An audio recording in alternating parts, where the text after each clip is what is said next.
Bonjour, je suis Monsieur Foaleng-Love René, administrateur de base de données Oracle, administrateur réseau système Linux et Unix.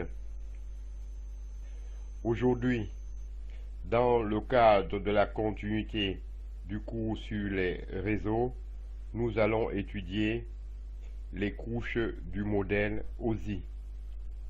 En effet, le modèle OSI se décompose en 7 couches décrivant les tâches qui doivent être effectuées pour transférer les informations sur le réseau. Lorsque les données sont transférées au sein d'un réseau, elles doivent parcourir chacune des couches du modèle OSI. À chaque fois qu'elles traversent une couche, elles sont enrichies de nouvelles informations.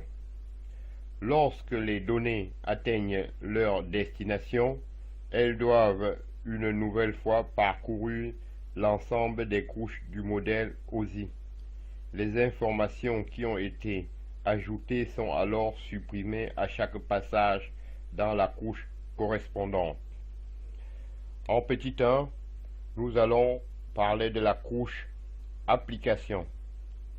La couche d'application a pour rôle de gérer les échanges de données entre les programmes fonctionnant sur l'ordinateur et les autres services du réseau. Un service de base de données ou d'impression par exemple. En petit 2, nous allons parler de la couche présentation. La couche de présentation convertit les informations d'un format à un autre format. En troisième, la couche de session.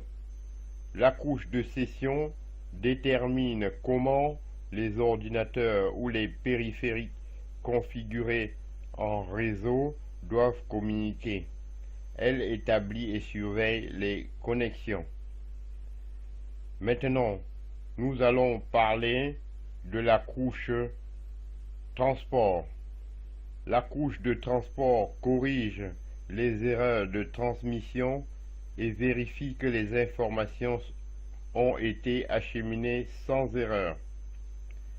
Ensuite, nous avons la couche réseau. La couche réseau identifie les ordinateurs connectés au réseau et détermine comment les informations transférées doivent être dirigées. Ensuite, nous avons la couche de liaison de données. La couche de liaison de données subdivise les données en sous-groupes pour les transférer au sein du réseau. Maintenant, nous parlons de la couche physique. La couche physique détermine comment le support de transmission, le câble par exemple, doivent être connectés à l'ordinateur. Elle indique également comment les informations électriques doivent circuler au sein du réseau. Maintenant, j'en ai terminé avec la partie OSI.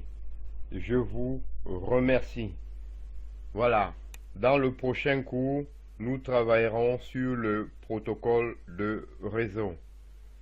Dans la suite de cette vidéo, vous verrez une succession de graphiques qui expliquent correctement la couche OSI. Je vous en remercie.